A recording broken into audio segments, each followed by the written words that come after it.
નમસ્કાર, હું હેમંત હિંસુ. આજે આપણે ક્રિસ્ટલ સ્ટ્રક્ચર પાર્ટ 2 જોઈશું.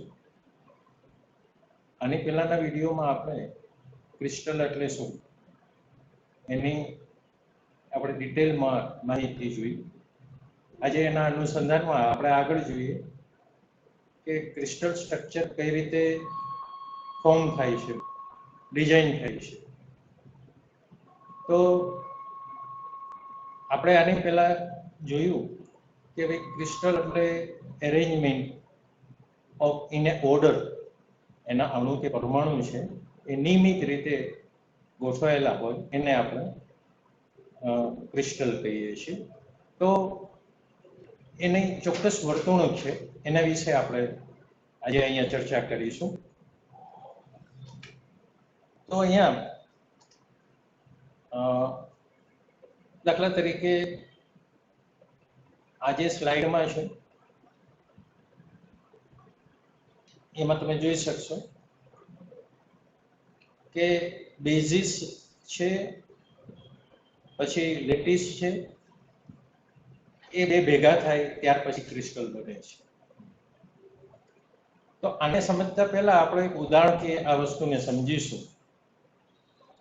દાખલા તરીકે સભાખંડ. તો સભાખંડ શેનો બનેલો છે? તો એમાં હરોળબંધ, ક્રમબદ્ધ, લયબદ્ધ ખુરશીઓ ગોઠવેલી છે અને એ ખુરશીઓ ઉપર પ્રેક્ષક બેઠેલા છે. તો આ બંનેના સમન્વયથી સભાખંડ બને છે. ટોળું નથી, બરાબર, પણ વ્યવસ્થિત ગોઠવણી છે. તો સભાખંડની અંદર પહેલા તો ખાલી ખુરશીઓ છે, જેની હરોળ છે, કોલમ છે, એ વ્યવસ્થિત ચોક્કસ અંતરે ગોઠવેલી છે. અત્યારે ખાલી છે, એને આપણે લેટિસ કહીશું. ખાલી ખુરશીઓ સભાખંડની, જેને આપણે લેટિસ કહીશું. તો દરેક ખુરશીમાં એક એક પ્રેક્ષક બેસશે, તો એ પ્રેક્ષકને આપણે બેઝિસ કહીશું અહીંયા. તો એ જ્યારે ખાલી ખુરશી ઉપર આ પ્રેક્ષક બેસશે ત્યારે એને આપણે સભાખંડ કહી શકશું. તો આવા બીજા અનેક પણ ઉદાહરણ લઈ શકીએ. દાખલા તરીકે બાગાયતી ખેતી. તો એ ખેતરની અંદર ચોક્કસ અંતરે વૃક્ષ કે છોડ રોપેલા હોય તો એ સુવ્યવસ્થિત, જેને આપણે બગીચો કહી શકીએ. તો એ કંઈક આપણા ક્રિસ્ટલ ફોર્મ તરફનું ઉદાહરણ કહી શકાય. બાકી ચોમાસામાં આમ તેમ અસ્તવ્યસ્ત જે ઘાસ ઉગી નીકળ્યું હોય એ આપણા ઉદાહરણમાં અહીંયા કામ નથી લાગતું. તો ફરી આપણા પોતાના મૂળભૂત ટોપિક ઉપર અહીંયા આવીએ તો અહીંયા તમે જોશો આ સ્લાઇડની અંદર, તો પેલા બેઝિસ છે અહીંયા લખેલું. તો બેઝિસની ઉપર એક ફ્લાવર અહીંયા તમે જોઈ શકો છો. એ ફ્લાવર આપણે ગોઠવવાનું છે કોના ઉપર? ખાલી જગ્યાઓ. તો લેટિસ પ્લસ લેટિસ. તો જે અહીંયા ટપકાઓ છે કાળા કલરના, એ ખાલી જગ્યાઓ છે. તો એ ખાલી જગ્યાઓ રેન્ડમ નથી, તમે જોશો તો ક્રમબદ્ધ છે, લયબદ્ધ છે, ચોક્કસ અંતરે પુનરાવર્તિત થાય છે. જેમ આપણે સભાખંડમાં જોયું, ખાલી ખુરશીઓ એ લયબદ્ધ હરોળબંધ ગોઠવેલી હતી. તો અહીંયા આ જે કાળા ટપકાઓ લેટિસ એટલે અવકાશ છે, એ વર્ચ્યુઅલ જગ્યા છે કે જ્યાં બેઝિસ બેસશે. દરેક આ જે પોઈન્ટ છે બ્લેક કલરનો, એના ઉપર આ બેઝિસ બેસશે. તો એના પછીના ચિત્રોમાં તમે જોશો ક્રિસ્ટલ. તો હવે એ ખાલી જગ્યાઓ ઉપર આ ફૂલ છે એ બેસી ગયા છે. તો હવે જે ફોર્મેશન છે ક્રિસ્ટલમાં ફૂલનું, તો એમાં તમે જોશો તો એ હરોળબંધ છે, કોલમબદ્ધ છે, ચોક્કસ અંતરે પુનરાવર્તન થાય છે. તો આ 3D આસ્પેક્ટ છે, ત્રણેય દિશાની અંદર એક્સ વાય ઝેડ માં આ રીતે ગોઠવાય છે અને ક્રિસ્ટલ બને છે. તો બેઝિસ વત્તા લેટિસ બરાબર ક્રિસ્ટલ. તો એ બેનો સમન્વય થાય ત્યારે એ ક્રિસ્ટલ બને છે. તો હવે પછી આપણે એવું પણ જોઈ શકીએ અહીંયા કે આ જે સ્લાઇડની અંદર આપ જોઈએ છીએ તો એનો ઓર્ડર છે એ ખાસ મહત્વનો છે. હવે પછીની સ્લાઇડ જે છે એ પણ હજુ વધારે, એમાં પહેલા લેટિસ આપ્યું છે ઉપરના ભાગે તમે જોશો, અને પછી બેઝિસ આપેલું છે. તો એ લેટિસ ઉપર આ બેઝિસ બેસવાથી ઉપર જે પરમાણુ અણુ બતાવેલું છે તો એ રીતે એ અણુ ડિઝાઇન થાય છે. તો હવે ત્યાર પછી નેક્સ્ટમાં નીચે જે આપેલું છે બેઝિસ તરીકે બીજો એક અણુનો દાખલો આપેલો છે કે બેઝિસ તરીકે આ જે અણુ છે એ ધારો કે 3 પરમાણુનું છે એવું કહીએ, તો એ 3 પરમાણુનો અણુ પ્લસ લેટિસ જે નીચે દર્શાવેલું છે એ લેટિસ એમાં બેસવાથી એ ક્રિસ્ટલ સ્ટ્રક્ચર ડિઝાઇન થાય છે. તો અહીંયા તમે જોઈ શકો કે આ જે ક્રિસ્ટલ સ્ટ્રક્ચર છે એ હરોળબંધ છે, જેમાં નિયમિતતા છે. તો આ રીતે આપને ખ્યાલ આવ્યો છે કે ક્રિસ્ટલ સ્ટ્રક્ચર એટલે અણુ કે પરમાણુઓનું સુબદ્ધ ગોઠવણી, આયોજનપૂર્વકની નિયમિતતા છે. તો એનાથી એ ક્રિસ્ટલ સ્ટ્રક્ચર છે એ ડિઝાઇન થઈ છે.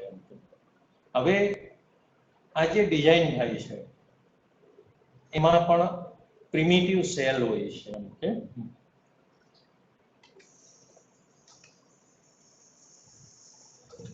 તો એ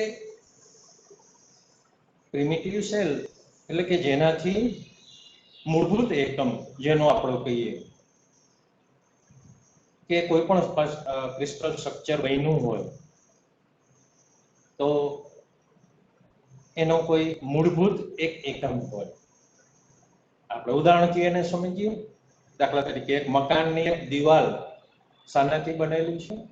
તો કે ઈંટોથી. તો ઈંટ કઈ રીતે છે? આમ તેમ અસ્તવ્યસ્ત ઢગલો છે? ના, તો ઈંટનો ઢગલો નથી. એમ પણ એક ઈંટની ઉપર બીજી ઈંટ, એક ઈંટની આગળ ઈંટ, પાછળ ઈંટ, એમ ક્રમબદ્ધ લયબદ્ધ ઈંટો ગોઠવાય ત્યારે એક દિવાલ બને છે.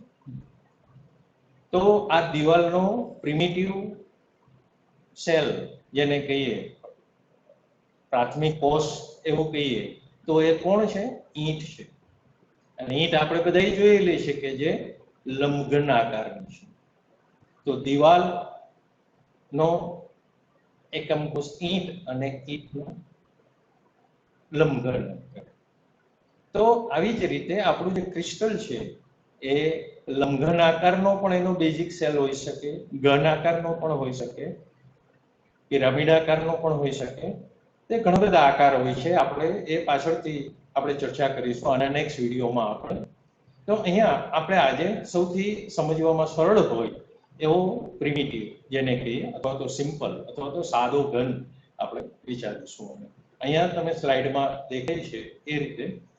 તો અહીંયા એક ઘન આપેલું છે.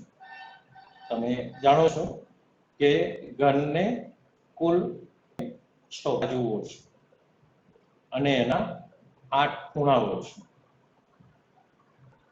એટલે એને શિરોબિંદુ જેને કહીએ આપણે, તો એને 8 શિરોબિંદુ છે અને 6 છે. દાખલા તરીકે ઉપર અને નીચેની બાજુ, આગળ અને પાછળની બાજુ, ડાબી અને જમણી બાજુ, એમ ટોટલ 6 બાજુ થઈ.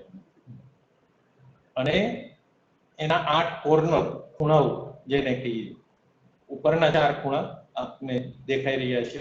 એ જ રીતે નીચેની જે સરફેસ છે એના 4 ખૂણાઓ છે. તો આવો જે છે એને પ્રિમિટિવ સેલ. તો એ પ્રિમિટિવ સેલ માં તમે જુઓ, કોઈ પણ એમાં જે બ્લેક કલરના પરમાણુ બતાવેલા છે, તો એક્સની દિશામાં y ની દિશામાં કે z ની દિશામાં ચોક્કસ અંતર કાપીએ ત્યાર પછી જ બીજો પરમાણુ અહીંયા આવે છે. એ પહેલા નથી આવતો કે એના પછી નથી આવતો. એટલે ચોક્કસ અંતર કાપ્યા પછી જ આ એનું રિપીટેશન થાય છે. તો આવા અનેક સૂક્ષ્મ પ્રિમિટિવ ઓર સિમ્પલ ઘન ભેગા થઈ અને આખું ક્રિસ્ટલ સ્ટ્રક્ચર બનતું હોય છે. તો અહીંયા આપણે જે આની પહેલાની સ્લાઇડમાં એક સિમ્પલ ક્યુબ જોયો હતો. અહીંયા હજુ એ સિમ્પલ ક્યુબને આગળ પાછળ ઉપર નીચે જો આપણે ગોઠવીએ તો કઈ રીતે ગોઠવી શકાય એ બતાવવામાં આવ્યું છે અહીંયા. તો અહીંયા જોશો તમે તો જે દાખલા તરીકે હાઇલાઇટ કરેલું છે બ્લુ કલર છે, તો આપણે દાખલા તરીકે જોયેલો અગાઉનો આપણો સેલ છે આની પહેલાની સ્લાઇડમાં. તો અહીંયા એ જે પ્રિમિટિવ સેલ છે એને 3 ડાયમેન્શનમાં હજુ પણ આપણે આગળ એક્સટેન્ડ કરીએ તો જો નીચે પણ એક સેલ મૂકી શકાય જે ખાલી છે, હાઇલાઇટ નથી કરેલો. પછી એ સેલથી જમણી બાજુ પણ મૂકી શકાય, પાછળની સાઈડે મૂકી શકાય, એની ઉપરની સાઈડે મૂકી શકાય. તો આમ કોઈ પણ ડાયરેક્શનમાં એને પુનરાવર્તિત કરી શકાય છે. તો અહીંયા આવા આજે આખું સ્ટ્રક્ચર બને 3 ડાયમેન્શનમાં તો એને આપણે પ્રિમિટિવ સેલ કે યુનિટ સેલ કહીએ કે જેનું મૂળભૂત બંધારણ આવું એનું પ્રિમિટિવ સેલ તરીકે આપણે ઓળખી શકીએ.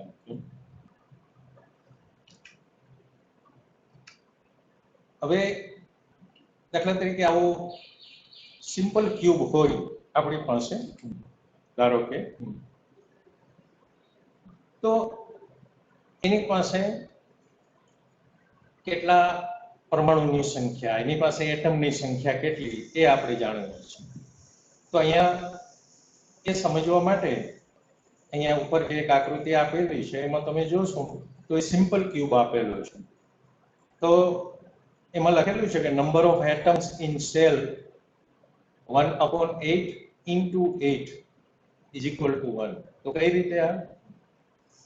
એમ કહેવા માંગે છે કે સિમ્પલ ક્યુબ હોય એની પાસે પરમાણુની સંખ્યા 1 છે.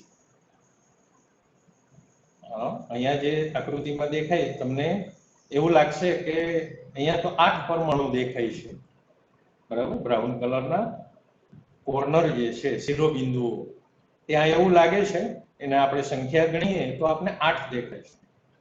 પણ મેં નીચે એવું લખ્યું છે કે એક જ એની પાસે પરમાણુ છે. તો કઈ રીતે એને સમજીએ? તો એને સમજવા માટે આપણે નીચેની આકૃતિમાં આપણે જવું પડશે. તો એને સમજવા માટે દાખલા તરીકે આવો જે ઉપરનો ક્યુબ છે એને હાઇલાઇટ કરીને નીચે 1 નંબરનો મેં બતાવેલો છે ચિત્રમાં.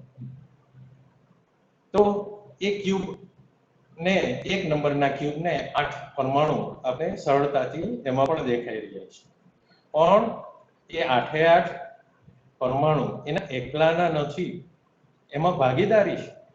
તમે જોશો તો નીચેના ચિત્રમાં એની પાછળ 2 નંબરનો પ્રિમિટિવ સેલ આપણે બતાવેલો છે. તો હવે એની પાછળના જે પરમાણુ છે એ બધા એની હિસ્સેદારી એની પાછળના ભાગે નોંધાવશે. એટલે એનો અડધો ભાગ આ બાજુ તો અડધો ભાગ પાછળના ક્યુબમાં જોશો. એવી રીતે એના ઉપર 5 નંબરનો ક્યુબ બતાવેલો છે, 1 નંબરના ક્યુબ ઉપર 5 નંબરનો ક્યુબ. તો એ 5 નંબરના ક્યુબને પણ એની હિસ્સેદારી આપવી પડશે. ઉપરના જે સરફેસના જે પરમાણુ છે એને ઉપરના અણુ પણ ઓળખાશે. તો એના ઉપર એ રીતે એની નીચે, એવી રીતે એની ડાબી સાઈડે, એવી રીતે એની જમણી સાઈડે. તો કોઈ પણ એક પ્રિમિટિવ સેલ આપણે લઈએ તો એને ઉપર નીચે આજુબાજુ એમ દરેક જગ્યાએ 8 દિશાની અંદર એની પાસે પરમાણુના પ્રિમિટિવ સેલ હશે. એ પ્રિમિટિવ સેલ એ ભાગીદારી બતાવે છે. એટલે એવું કહી શકાય કે આમાં એક શિરોબિંદુનો આપણે વિચાર કરીએ, કોઈ પણ એક પરમાણુ, ઉપરનું ચિત્ર ઉપર ફરી આપણે આવી જઈએ તો કોઈ પણ એક પરમાણુ તમે લો તો એને બીજા કેટલા આવા ક્યુબ છે એ સ્પર્શ એને ટચ કરશે, તો એવા 8 જે છે એ ક્યુબ ટચ કરશે. આપણે ગણાવી લઈએ તે રીતના ઉપર અને નીચેની બાજુ એક એક ક્યુબ હશે, ડાબે અને જમણે એક એક ક્યુબ હશે, ત્યાર પછી ફ્રન્ટ સાઈડ અને બેક સાઈડ એક એક ક્યુબ હશે, અને ઉપર અને નીચે એક એક ક્યુબ હશે. તો આમ 8 જગ્યાએ એના શિરોબિંદુ ટચ થાય છે, એટલે એક પરમાણુ ના 8 ભાગ થશે. એટલે એક શિરોબિંદુ ઉપર એક અષ્ટમાંશ એવું કહી શકાય કે જેનો એક સેલની અંદર એક અષ્ટમાંશ જ એનો ભાગ છે, બાકીનો ભાગ બીજા શિરોબિંદુ વચ્ચે એ વહેંચાયેલો છે. તો એક શિરોબિંદુ ઉપર જે પણ પરમાણુ આવેલો છે એ પરમાણુ પૈકીનો એક અષ્ટમાંશ ભાગ જ એ પ્રિમિટિવ સેલને આપણે એનો પોતાનો નિજી હિસ્સો કહી શકાય. તો આવા એક પ્રિમિટિવ સેલની અંદર એને કેટલા છે? 8 શિરોબિંદુ છે. એટલે એક અષ્ટમાંશ એને ગુણ્યા 8 બરાબર 1. એટલે આપણે ભલે 8 અહીંયા પરમાણુ દેખાય, પણ ખરા અર્થમાં આ જે પ્રિમિટિવ સેલ છે એની પાસે એક જ પરમાણુ રહેલો છે. તો આ રીતે પ્રિમિટિવ સેલની અંદર રહેલા પરમાણુની સંખ્યા 1 હોય છે એમ. હવે એના પછી આપણે બીજો એક ક્યુબ લઈએ છીએ, સિમ્પલ ક્યુબ છે. તો જેમ આપણે ઉપરના ચિત્રમાં તમે જોશો તો આને આપણે બોડી સેન્ટર ક્યુબ કહીએ છીએ, બીસીસી એટલે બોડી સેન્ટર ક્યુબ. તો ક્યુબ તો ખરો, જે અહીંયા ઉપર આકૃતિમાં તમને ક્યુબ બતાવેલો, જે આપણે અગાઉની સ્લાઇડમાં જોયેલો હતો એવો જ છે, પણ તફાવત શું છે? આના સેન્ટરમાં બીજો એક એટમ આવેલો છે. આના સેન્ટરમાં એક બીજો એક એટમ આવેલો છે કે જે બરાબર વચ્ચે છે. એને આપણે થોડો પિંક કલરથી બતાવેલો છે, જુદો પડે એટલા માટે. તો હવે આ જે ક્યુબ આપણે દેખાય બીસીસી બોડી સેન્ટર ક્યુબ, તો એમાં રહેલા એટમ્સની સંખ્યા, પરમાણુની સંખ્યા કેટલી છે એવી ગણતરી કરીએ છીએ. તો આપણે અગાઉ જોયું હતું કે એક શિરોબિંદુનો એક અષ્ટમાંશ ભાગ તો ખરો જ દરેક, જે અહીંયા બીજી આકૃતિમાં પણ આપણે દેખાય છે કે દાખલા તરીકે એક પરમાણુ હોય તો એના 8મો ભાગ કેવો દેખાય? તો અહીંયા શિરોબિંદુમાં એનો 8મો ભાગ દેખાય છે બીજી આકૃતિમાં, બરાબર? તો એ થિયરી તો પાછી અહીંયા આવશે જ કે એક અષ્ટમાંશ એને ગુણ્યા 8, કારણ કે 8 શિરોબિંદુ છે, બરાબર? એક પરમાણુનો હિસ્સો એક અષ્ટમાંશ વધતા એને ગુણ્યા એ 8 શિરોબિંદુ એટલે 1 છે. 1 તો એના પછી અને વત્તા 1. તો 1 કેમ વત્તા? કારણ કે બોડીમાં પણ એક રહેલો છે. તો હવે તમને એવું થશે કે બોડીની અંદર રહેલો છે, બીજા સાથે નથી વહેંચાયેલો? ના, કારણ કે એના બરાબર સેન્ટર ભાગમાં આ પરમાણુ આવેલો છે. તો સેન્ટર, આ જે પ્રિમિટિવ સેલ છે બીસીસી નું, એનું સેન્ટરની અંદર બરાબર મિડ પોઈન્ટ ઉપર આ પરમાણુ આવે, એ કોઈને ટચ નથી થતો, એક પણ બાજુને ટચ નથી થતો, એ બરાબર વચ્ચે છે. દાખલા તરીકે આ જે ક્યુબ છે એની 6 બાજુઓ છે, તો એ 6 બાજુઓ પૈકી એક પણ બાજુને ટચ નથી થતો, એટલે કોઈને પણ સ્પર્શશે નહીં, અને એક પણ શિરોબિંદુને એ ટચ નથી થતો, એટલે બાકીના કોઈ પણ ક્યુબને એ ટચ નહીં થાય. બીજી આકૃતિમાં આપણે જોઈ શકીએ છીએ કે જે બ્લુ આકારનો મોટો પરમાણુ જે તમને દેખાય છે વચ્ચોવચ્ચ, એ એલોન એકલો છે, એને કોઈની સાથે ભાગીદારી નથી, એટલે એક ક્યુબની અંદર પોતે એકલો. એટલે આપણે બીસીસીમાં કેટલા પરમાણુ? તો કે એક અષ્ટમાંશ ગુણ્યા 8 વત્તા 1, એટલે 1 વત્તા 1, બરાબર? એટલે 2. એટલે બીસીસી જે હોય એની અંદર કુલ પરમાણુની સંખ્યા 2 થાય છે. બરાબર યાદ રાખજો, પ્રિમિટિવ સેલ હોય એમાં કુલ પરમાણુની સંખ્યા 1 હોય છે, અને બીસીસી જો હોય તો એમાં 1 + 1 બરાબર 2 પરમાણુની સંખ્યા હોય છે. એ આપણે અહીંયા જોયું એમ કે હવે એના પછી નેક્સ્ટ આપણે જોઈએ તો એફસીસી એટલે કે ફેઝ સેન્ટર ક્યુબ. એફસીસી નું ફૂલ ફોર્મ થાય ફેઝ સેન્ટર ક્યુબ. તે જે ફેઝ એટલે કે બાજુ, તો એ બાજુઓમાં પણ પરમાણુ અહીંયા છે. અહીંયા તમે જોશો બીજા અગાઉની 2 સ્લાઇડો કરતા આ સ્લાઇડ કેમ જુદી છે કે આના બોડીમાં કોઈ પણ પરમાણુ નથી, અને સામ્યતા શું છે કે આના શિરોબિંદુ ઉપર જે પરમાણુ છે એ સેમ છે. અગાઉની 2 સ્લાઇડોમાં હતું એ જ છે કે શિરોબિંદુ ઉપર બ્રાઉન કલરના જે અહીંયા પરમાણુ દેખાય છે એ સેમ છે, એમાં કોઈ ફેરફાર નથી. તો અહીંયા આપણે જોઈશું તો આ તો જે જૂની સ્લાઇડોમાં હતા એ જ શિરોબિંદુ છે, પણ એ ઉપરાંત અહીંયા કેટલી બાજુઓ હોય ક્યુબને? 6. તો 6 એ 6 બાજુ. 6 બાજુ કઈ? તો કે એક આપણી બાજુની સામેની સાઈડ, એક પાછળની સાઈડ, એક ડાબી બાજુની સાઈડ, એક જમણી બાજુની સાઈડ, એક ઉપરની બાજુ, એક નીચેની બાજુ, એમ 6 બાજુ આ ક્યુબની છે. તો એ દરેક બાજુ ઉપર એક એક પરમાણુ અહીંયા મૂકેલો છે. સ્લાઇડમાં તમે જોઈ શકો છો એ જે બાજુ ઉપર મૂકેલો પરમાણુ છે એનો કલર પિંક છે. અહીંયા તમે સ્લાઇડમાં જોઈ શકો છો. તો પિંક કલરનો પરમાણુ બરાબર, દાખલા તરીકે સામેની બાજુ છે તો એની વચ્ચોવચ્ચ એક પરમાણુ છે, એ રીતે ઉપરની બાજુ છે તો એની વચ્ચોવચ્ચ એક પિંક છે. એમ દરેક બાજુ છે, 6 બાજુ ઉપર એનો પરમાણુ છે. તો હવે આ જે પ્રિમિટિવ સેલ છે એના કુલ પરમાણુની સંખ્યા કેટલી?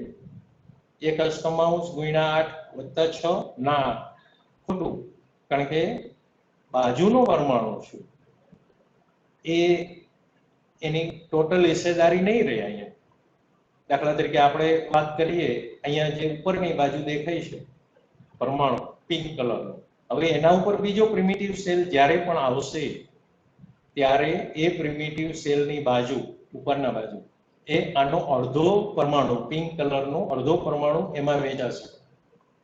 બરાબર? એટલે હવે જે આપણે ઉપર દેખાઈ રહ્યો છે પિંક કલરનો પરમાણુ એ અડધો જ થશે. અડધો આ જે દેખાઈ રહ્યો છે એ સેલમાં રહેશે અને બાકીનો અડધો ઉપરની બાજુ આવશે એમાં જશે.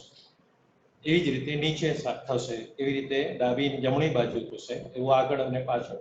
એમ આમ 6 એ 6 બાજુના જે પરમાણુ આપણે દેખાઈ રહ્યા છે, તો એ 6 પરમાણુને આપણે એનો હિસ્સો અડધો જ કહેવાય. દરેક બાજુનો અડધો આ સેલમાં, અડધો બીજી સેલમાં. તો આપણે એને બાજુ નીચે જે ચિત્ર આપેલું છે એમાં પણ તમે જોઈ શકો છો જે વ્યવસ્થિત, જે એના શિરોબિંદુ છે એમાં તમે જોશો 1/8 ભાગ એમાં મૂકેલો છે. એમાં 1/8 ભાગ આપ જોઈ રહ્યા છો. પછી ઉપરનું તમે જોશો સરફેસ એની બીજા ચિત્રમાં, તો જુઓ બરાબર અડધું, કોઈ આખો એક ગોળો હોય એનો બરાબર અડધો કરેલો ગોળો હોય એવો ગોળો તમને દેખાય છે ઉપરની બાજુ.